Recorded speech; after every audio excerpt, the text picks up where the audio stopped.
en Alto Egipto. De pronto, descubren algo que estremece la historia cristiana hasta la médula. Han descubierto la tumba largamente olvidada de un monje enterrado en el siglo VIII. Pero el verdadero hallazgo es lo que el monje llevaba consigo al otro mundo. Al parecer, los que enterraron al monje tomaron ese pequeño libro de papiro y lo pusieron junto a él para que de cierto modo pudiera irse a la otra vida con uno de sus libros favoritos. No incluye a Mateo, Marcos, Lucas y Juan, sino que incluye el Evangelio de Pedro. El libro parece ser un evangelio, un relato de primera mano de la vida de Jesucristo. Sin embargo, el texto establece que fue escrito por el apóstol Pedro. Durante casi 2000 años, todo lo que los cristianos sabían sobre Jesucristo provenía de los evangelios de la Biblia cristiana, los relatos de Mateo, Marcos, Lucas y Juan. ¿Podría este, en verdad, ser un relato perdido de la vida de Jesucristo, escrito por Simón Pedro, el líder designado de los apóstoles? El descubrimiento remeció el mundo de la erudición bíblica, y los remesones aún continúan a medida que los evangelios nuevos o perdidos salen a la luz en diversas excavaciones arqueológicas. El Evangelio de Tomás, el Evangelio de María Magdalena, e incluso el Evangelio de Judas. Su descubrimiento revela historias sorprendentes y controvertidas sobre Jesucristo y su mensaje, historias que fueron suprimidas por la iglesia temprana. El Evangelio de Pedro afirma que revela los hechos detrás de la resurrección de Jesucristo. El Evangelio de María dice que María Magdalena pudo haber sido la verdadera líder de la iglesia cristiana. El Evangelio de Judas dice que Jesucristo pidió ser crucificado. ¿Eran estos relatos, olvidados y prohibidos, versiones de testigos oculares sobre la vida y muerte de Jesucristo? De ser así, ¿por qué desaparecieron? Mediante el uso de tecnología de última generación, como microscopios de electrones, datación por carbono 14, paleografía y los últimos avances en arqueología, los expertos examinan los evangelios perdidos para determinar su edad, su origen, y ver si contienen verdades olvidadas de la fe más grande del mundo.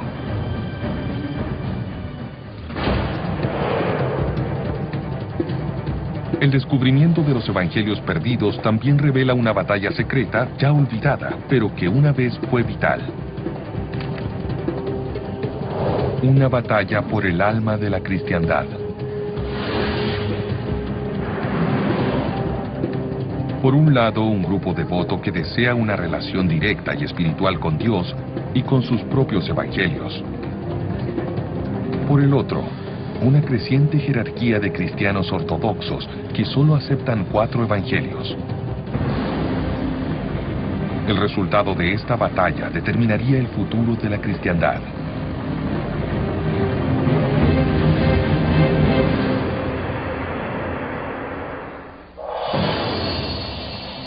Pero en los primeros días de la fe, no existían los evangelios ni la Biblia cristiana.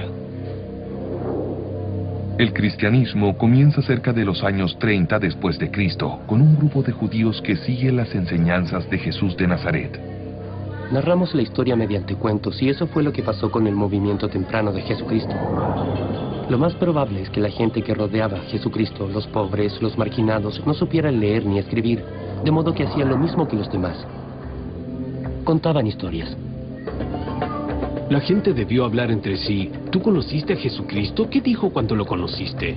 ¿Estabas allí cuando hablaba por el camino? ¿Recuerdas la historia? Lo que yo escuché fue esto. Las historias sobre Jesucristo no se escribieron durante décadas. Los estudiosos creen que el primer evangelio, el Evangelio de Marcos, fue escrito cerca del año 70 después de Cristo, 40 años después de la muerte de Jesucristo. Pero su evangelio no fue el único. Para el año 200 después de Cristo, los evangelios no eran solamente 4. Puede que hayan sido cerca de unos 50.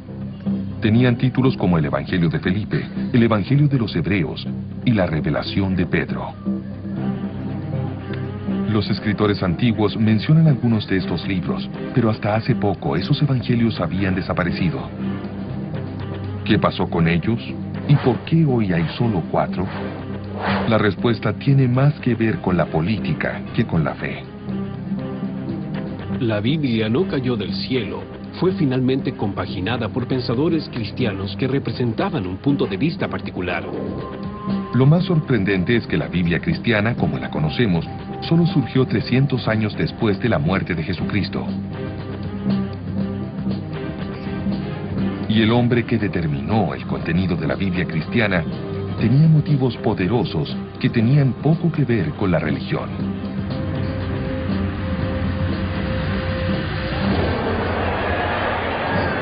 En el año 312 después de Cristo, un emperador romano llamado Constantino, un pagano que creía en muchos dioses, afirmó haber tenido la visión de una cruz antes de una batalla. Después de su victoria se convirtió al cristianismo y finalmente la hizo una religión estatal semioficial. Constantino quería utilizar esta nueva religión para unificar un imperio romano que se estaba desintegrando. En esa época el cristianismo era una religión poco organizada, una colección de iglesias con creencias y escrituras diversas. El emperador pretendía cambiar eso. Se dio cuenta de que esa gente no estaba muy organizada. Y si había algo que los romanos sabían hacer era organizar las cosas. En el año 325 después de Cristo, el emperador Constantino convoca el Concilio de Nicea para decidir los principios básicos del cristianismo. Reunió a los líderes eclesiásticos más poderosos del mundo cristiano para que discutieran y legalizaran una religión cristiana formal. Una de las cosas interesantes es que queda muy claro que a Constantino le interesaba más que nada la unidad. Quería que la religión cristiana suministrara una base ideológica al imperio. El objetivo del Concilio de Constantino era unificar la fe tanto religiosa como políticamente. Después de semanas de debate, los diversos obispos y sacerdotes aceptaron una serie de principios que unificaban toda la cristiandad y ponían la religión firmemente bajo el control del emperador. Más tarde, él usó su autoridad para decir, bien señores, esto es todo. Las cosas cambiaron drásticamente con Constantino. Hay una redefinición completa de cómo se debe comprender a Dios. Era el protector del Estado, el que a su vez intenta usar la religión para sus propios propósitos y unificarlo todo, porque no puede haber desacuerdo si se maneja un Estado. Constantino también unificó los evangelios cristianos y los limitó a los que le parecieron adecuados para una religión de Estado. Aunque el Concilio de Nicea no decidió oficialmente el contenido de la Biblia cristiana, Constantino dejó en claro qué evangelios consideraba aceptables. Ordenó la creación de 50 copias de la Biblia cristiana que contenía solo los evangelios de Mateo, Marcos, Lucas y Juan.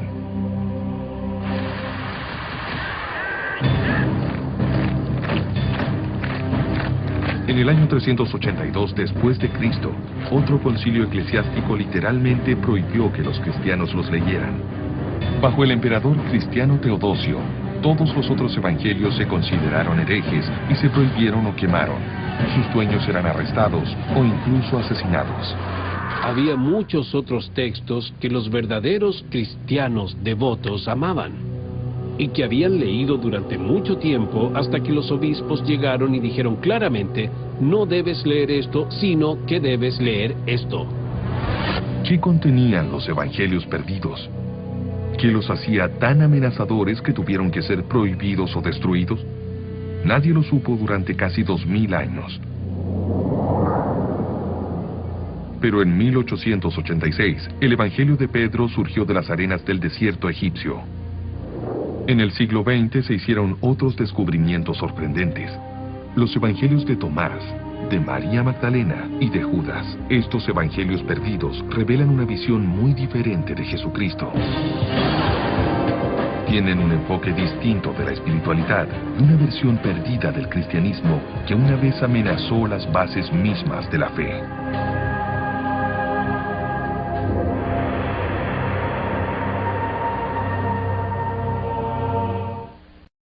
que había solo 4 evangelios que contaban la historia de Jesús de Nazaret.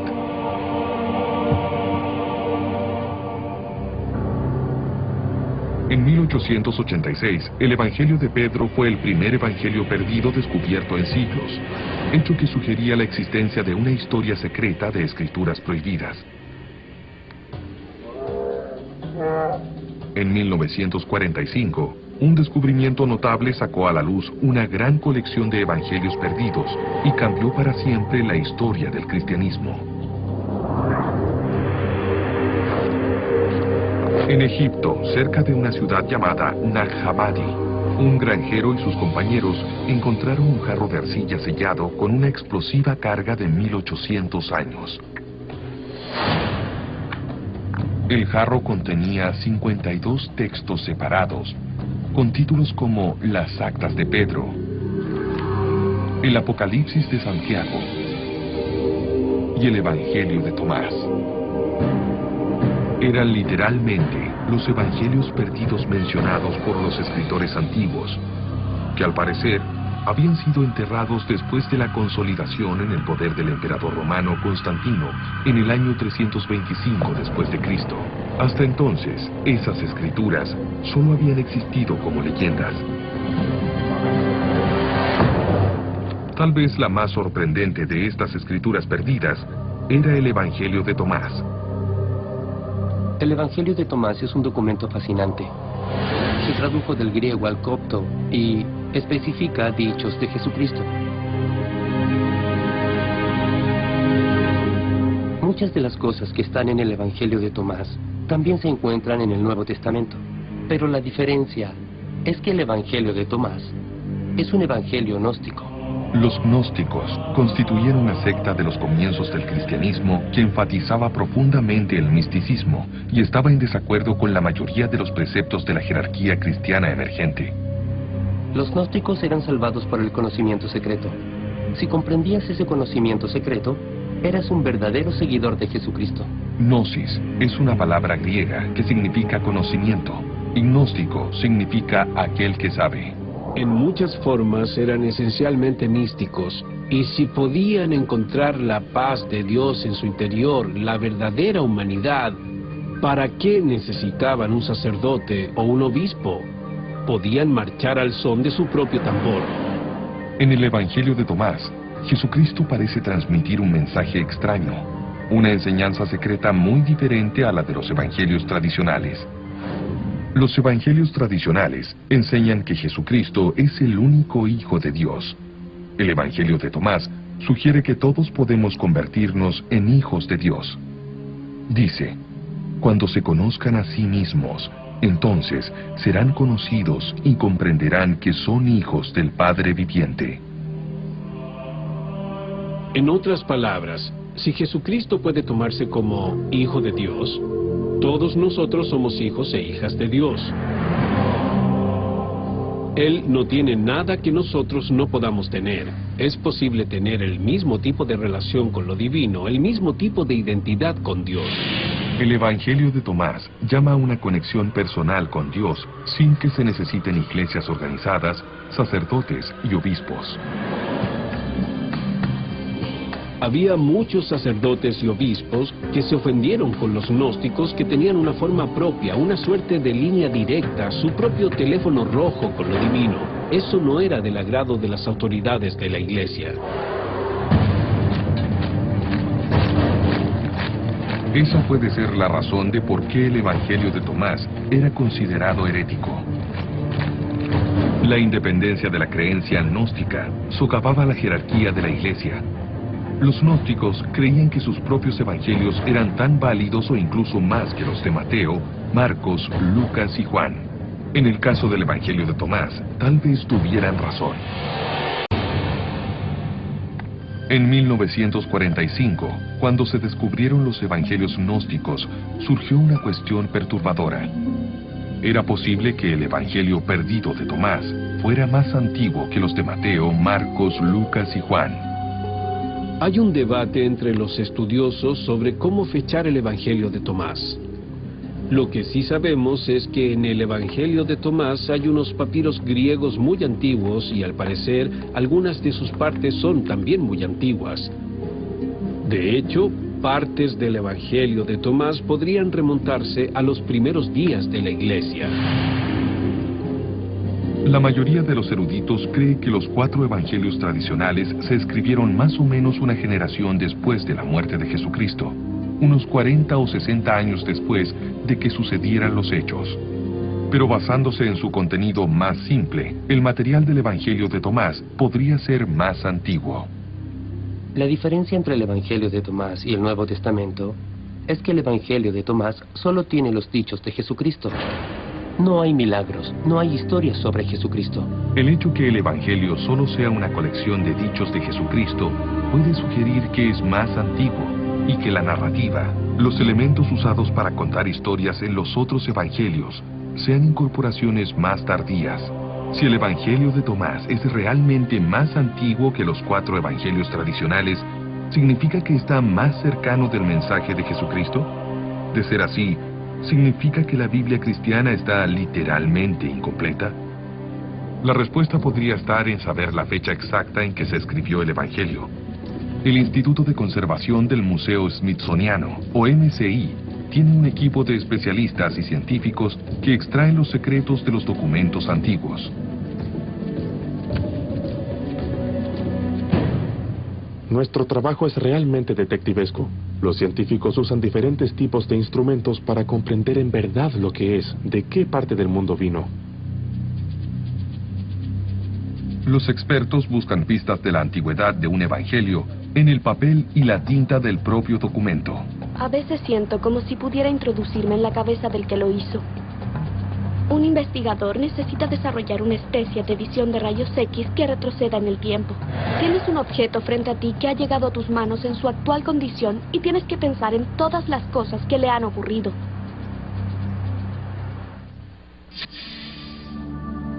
Una clave de la edad de un papiro puede encontrarse en la escritura en sí. En la época en que se escribió el Evangelio de Tomás, la mayoría de la población era analfabeta. La persona que en realidad escribió el Evangelio probablemente era una escriba profesional. Los investigadores descubren la verdad gracias a un conocimiento a fondo de los métodos y las herramientas del escriba. Los escribas no solo escribían, llevaban los materiales de su arte consigo. Preparaban sus tintas con materia sólida y luego probablemente la molían otra vez y le agregaban un líquido para que fuera fluida. Se espera cierta variabilidad en el tamaño de las partículas. Y algo muy perfecto, muy puro y muy consistente podría ser una señal de que se trata de un material más moderno. Retrocede una vez más. Un examen más detallado del Evangelio de Tomás revela que ciertamente no es una falsificación moderna, pero la edad exacta del Evangelio aún no es evidente. El Evangelio de Tomás encontrado en Nag Hammadi fue sometido a una prueba de carbono 14. Las páginas revelaron que la copia era aproximadamente de los años 300 a 400 después de Cristo. Las copias más antiguas de Mateo, Marcos, Lucas y Juan son aproximadamente de la misma época, pero los estudiosos concuerdan en que estos evangelios deben ser copias de textos muy anteriores, porque los escritores antiguos se refieren a ellos alrededor del año 150 después de Cristo. La edad exacta del Evangelio de Tomás es difícil de establecer. ¿Es más antiguo y más preciso que el de Mateo, Marcos, Lucas y Juan? Hasta que no se encuentre una copia más antigua, el asunto seguirá siendo un misterio. Pero sin importar su antigüedad, el Evangelio de Tomás revela una batalla entre dos campos del cristianismo. La iglesia tradicional tenía a Mateo, Marcos, Lucas y Juan de su lado, pero los gnósticos afirmaban tener el apoyo de María Magdalena.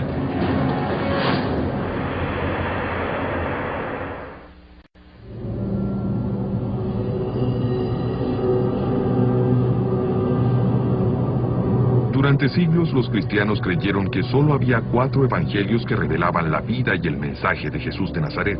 Pero cuando se descubrieron los primeros evangelios perdidos, a fines del siglo XIX, esa creencia cambió.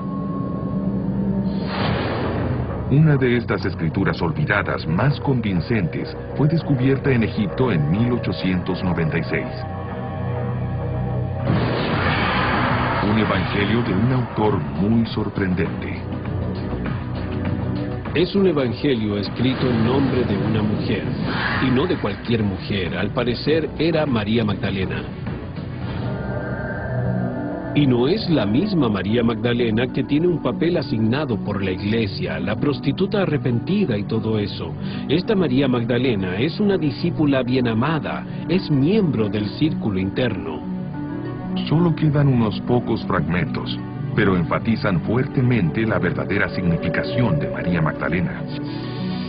Si el Evangelio de María es auténtico, significa que en algún momento las mujeres fueron líderes poderosas de la iglesia cristiana. Significa que María Magdalena no fue una prostituta reformada, sino la líder de los apóstoles. Y en una religión dominada durante siglos por los hombres, quiere decir que el evangelio más importante fue escrito en nombre de una mujer. El Evangelio de María detalla las instrucciones secretas que Jesucristo solo le dijo a María Magdalena. Secretos sobre la vida, la muerte y el cielo. En este Evangelio, Jesucristo revela ciertas cosas a María sobre la vida después de la muerte en términos sumamente gnósticos. La vida después de la muerte en los 4 evangelios tradicionales se describe como un paraíso de gran felicidad. Pero en el Evangelio de María, la vida después de la muerte incluye un extraño viaje del alma, en que la persona muerta se encuentra con criaturas angélicas y demoníacas a medida que el alma se abre paso hacia el cielo. Es solo a María que Jesucristo revela este viaje secreto del alma.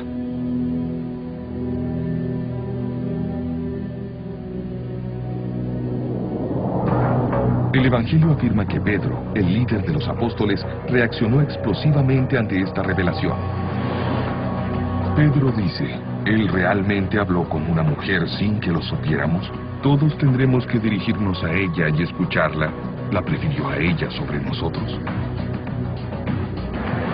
En el Evangelio, los apóstoles no hacen caso de la denuncia de Pedro y apoyan a María diciendo, si el Salvador la hizo merecedora, ¿quién eres tú para rechazarla? Lo significativo es que había un vínculo de tipo espiritual. María era considerada una persona con visión, una líder, alguien que tenía la capacidad para motivar a otros. Ese era su verdadero don. Ella comprendía la mente de Jesucristo y era capaz de comunicarlo a los otros. Este evangelio da una visión muy diferente del tipo de mensaje de Jesucristo y afirma a María Magdalena como la persona que comprendía ese punto de vista en una forma en que los otros discípulos no podían. Pero, ¿es este texto un verdadero evangelio? ¿El relato de un testigo presencial de lo ocurrido con María Magdalena? De ser así, el hecho podría cambiar la historia del cristianismo y revolucionar el papel de las mujeres en la iglesia cristiana. La clave reside en la antigüedad del Evangelio. ¿Es más antiguo que los 4 evangelios tradicionales? ¿Pudo ser escrito por la misma María Magdalena?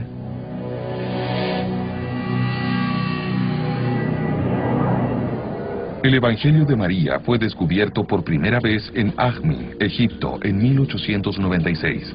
La datación por carbono revela que este texto fue copiado en el siglo V. Pero con los años, otros fragmentos del Evangelio de María han surgido en otras partes de Egipto y son mucho más antiguos. Nuevos adelantos tecnológicos pueden ayudar a precisar la fecha exacta, incluso de los fragmentos más pequeños del texto antiguo.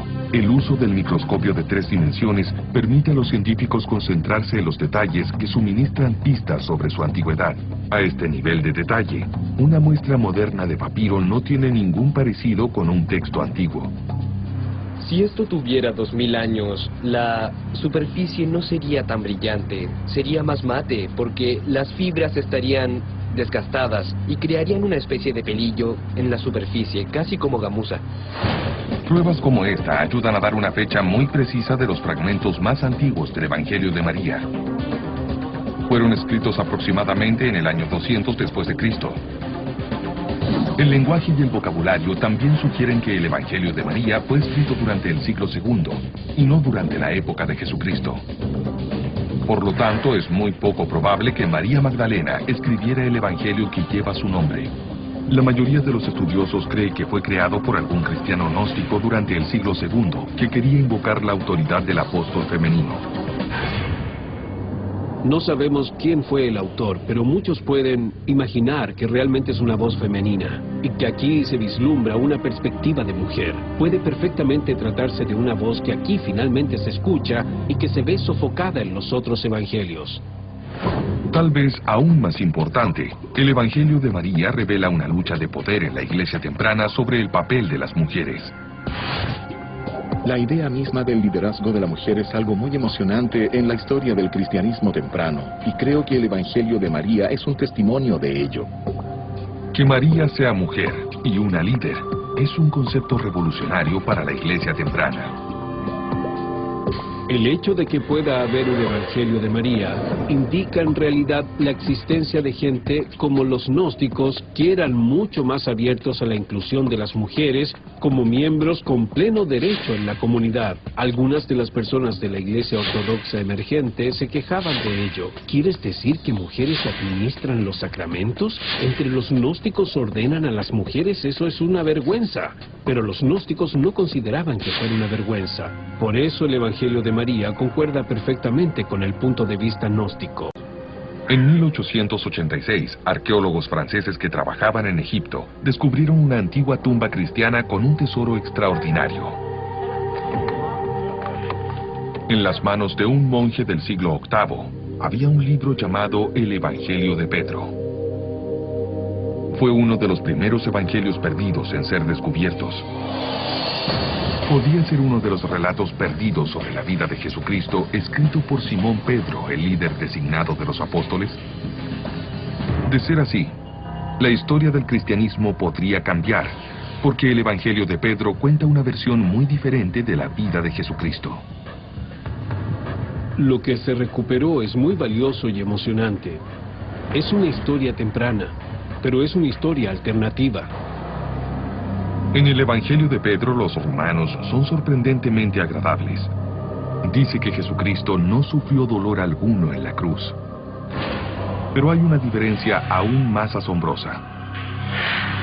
El Evangelio de Pedro afirma revelar un testimonio presencial de la resurrección. Este es el único evangelio que tenemos que intenta contar la historia de lo que pasó durante la resurrección. Todos los evangelios bíblicos hablan de los resultados de la resurrección, que la tumba estaba vacía, pero no tratan de hablar del momento mismo de la resurrección. La descripción comienza en la tercera mañana después de la muerte de Jesucristo, mientras soldados romanos estaban de guardia ante la tumba del Mesías caído. El Evangelio de Pedro dice: la tumba estaba abierta, y los soldados lo vieron porque montaban guardia. Mientras explicaban lo que habían visto, vieron salir a 3 hombres de la tumba. Cuando salen, van sujetando a un tercero, supuestamente Jesucristo. Luego se oye una voz profunda que dice: ¿Han logrado predicar a aquellos que han muerto?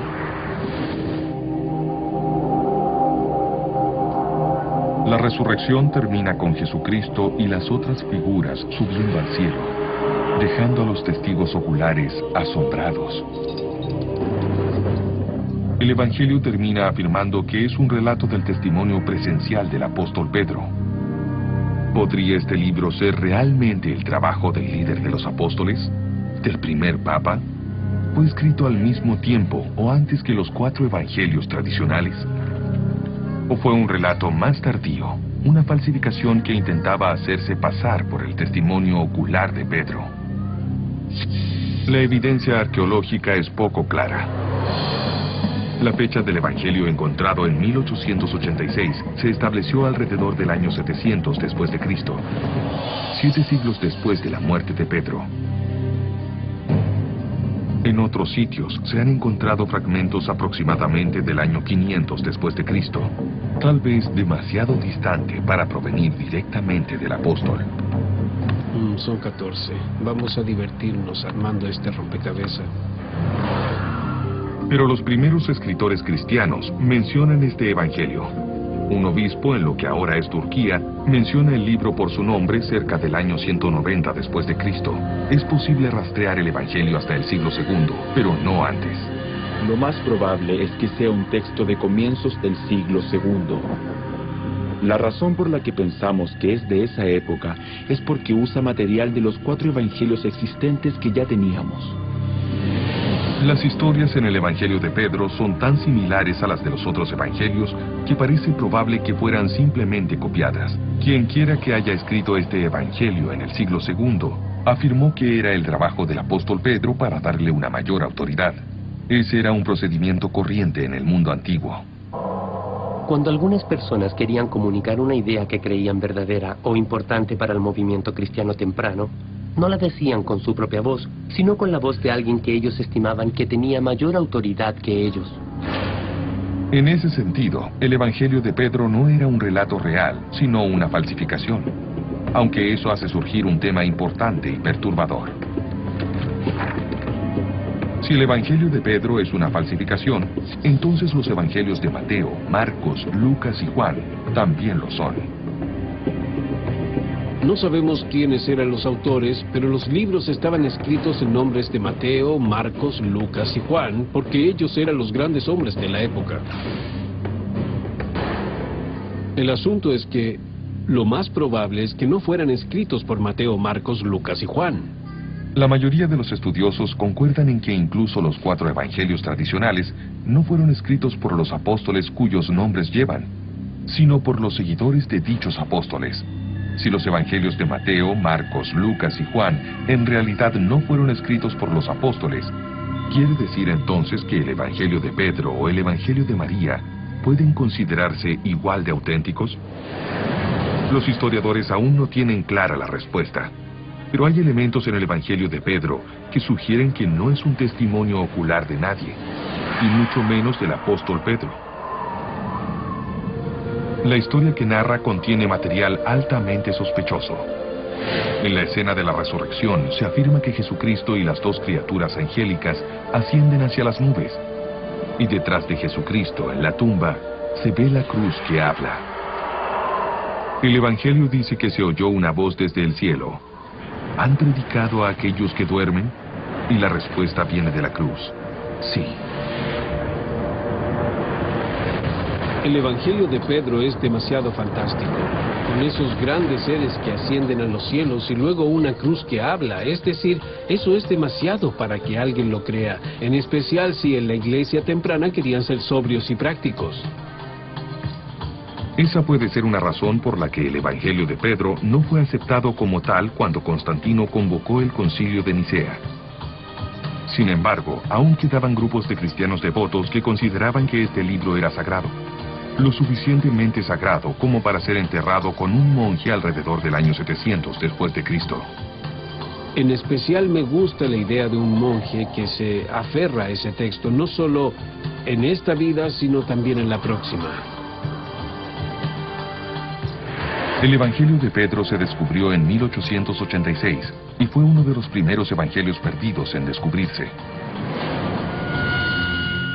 Uno de los evangelios perdidos más recientes se descubrió solo en el año 2006, una escritura que despertó una controversia inmediata porque se atribuye al hombre que traicionó a Jesucristo, el Evangelio perdido de Judas.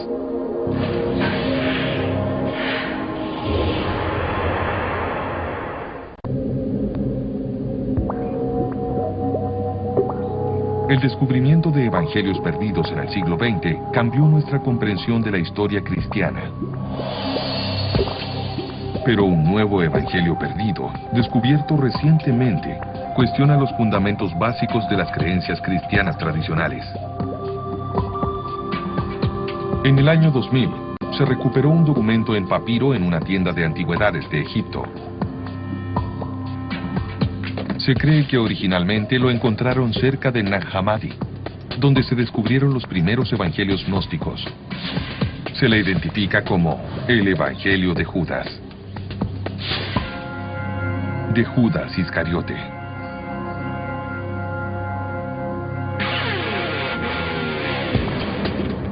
Cuando salió a la luz, la publicidad decía que Judas era un héroe que había pasado de ser el traidor de Jesucristo, como lo dicen los evangelios bíblicos, a ser alguien elevado a los cielos porque simplemente cumplió con la voluntad de Dios.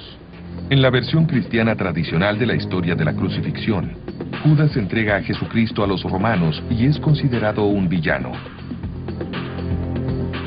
Pero en este evangelio, la historia de la traición es convertida en una historia de sacrificio personal. En el evangelio, Jesucristo reconoce a Judas como el más sabio de los apóstoles. Realmente solo se trata de Jesucristo y Judas. Se considera que Judas es un discípulo muy especial. Él es quien recibe la iluminación y el que parece ser el más perspicaz en términos de quién es Jesucristo. Jesucristo dice que Judas solo entregará su cuerpo físico a los romanos. Su esencia escapará a la crucifixión y volverá al reino espiritual. Esta es una clara señal de que el evangelio tiene raíces gnósticas. Esos hombres no creían que Jesucristo fuera realmente humano. Solo parecía un ser humano, era un espíritu si se quiere. Toda la idea del gnosticismo era deshacerse de esa capa, de la vestimenta, del elemento humano para poder regresar a la forma pura de ser espíritu. Es un cambio notable respecto a los evangelios cristianos tradicionales, y desde el momento de su publicación en el año 2006, fue muy controvertido. Si es un evangelio auténtico escrito por Judas, reescribiría la historia y la teología cristiana. Pero muchos estudiosos creen que el evangelio de Judas solo puede ser una falsificación. La idea de un evangelio de Judas Iscariote es tan provocativa que mucha gente se ha preguntado, ¿podría ser que en realidad fuera una falsificación?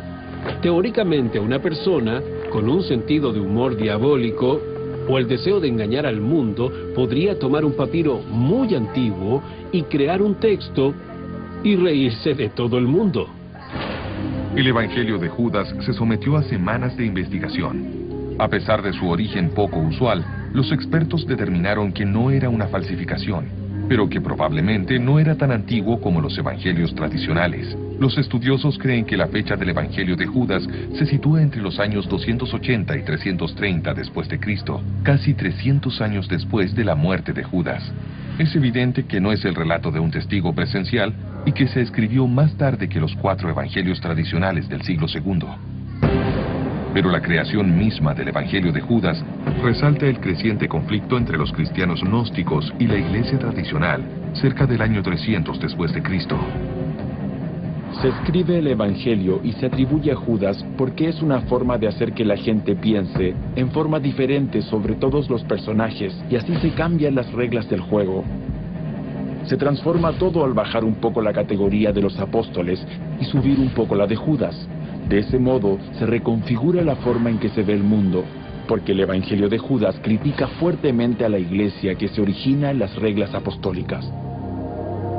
Realmente creían que había algo interior, que ellos tenían una especie de acceso directo a lo divino. En verdad pensaban que no necesitaban sacerdotes ni obispos. No tenían por qué escuchar a ese tipo de autoridad. Pero el énfasis de los gnósticos en el misticismo y la iluminación personal tal vez fue la causa de su propia ruina. En vez de construir una comunidad y ganar adeptos, el círculo selecto y místico de los gnósticos comenzó a perder influencia política. Mientras tanto, una jerarquía cristiana emergente llamaba la atención de los políticos romanos. Con el concilio de Nicea en el año 325 después de Cristo, el emperador Constantino reforzó la base de poder y la jerarquía de los obispos más ortodoxos.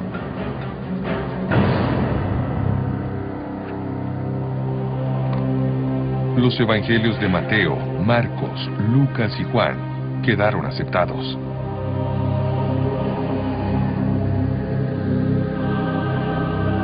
Los evangelios gnósticos quedaron eliminados, al menos oficialmente. Hay que tener en mente que los otros evangelios que no están en el Nuevo Testamento eran de hecho leídos por la gente, apreciados y amados por la gente durante mucho tiempo. ¿Qué dice esta evolución histórica del Nuevo Testamento acerca de la legitimidad de los evangelios perdidos? El estudio de los evangelios perdidos es realmente muy interesante. Nos ayuda a comprender las presiones culturales que soportaba el cristianismo y lo que debía enfrentar. Es bastante fascinante imaginar lo que habría pasado en Nicea y después de ello si la perspectiva gnóstica hubiera sido la triunfadora.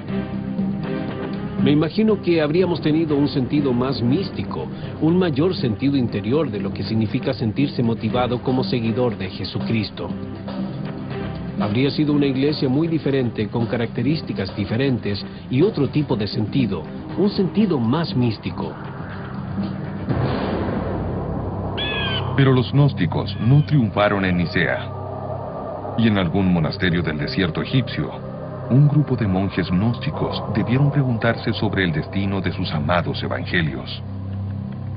Debieron amar ese tipo de literatura hasta ese fatídico día en que el arzobispo Anastasio de Alejandría anunció a todos los monjes de que era hora de deshacerse de los libros heréticos y leer solo los libros bíblicos.